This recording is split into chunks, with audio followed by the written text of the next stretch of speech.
केंद्रातून एक मोठी बातमी समोर येते आहे। मुख्यमंत्री देवेंद्र फडणवीसांनी दिलेला सल्ला भाजप आमदार गोपीचंद पडळकरांनी आता पाळलेला दिसतोय। माझा मोड हा बापू बिरू वाटेगावकरांचा नाही, मी आता बाळू मामाच्या मोडमध्ये गेलोय असं पडळकर यांनी स्पष्ट केलंय। तसंच हा संयम मंत्रिपदासाठी नसल्याचं पडळकरांनी सांगितलं आहे। मंत्र्यांपेक्षा आपला रुबाब कमी नाहीये असंही पडळकरांनी ठणकावून सांगितलंय।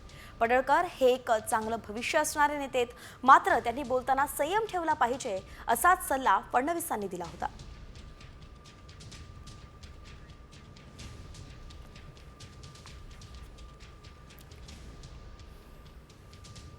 बघा, देवाभाऊचं माझं नातं पूर्णपणे वेगळं आहे।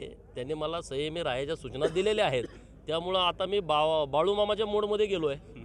आता माझा मोड हा बापू बिरू वाटेगावकरांचा नाही, माझा मोड आता चेंज झाला आहे, आता घेर बदललेला आहे। आता बाळू मामाच्या मोडमध्ये आम्ही आहोत आणि सगळ्यांना मी सांगितलं संयम राखा।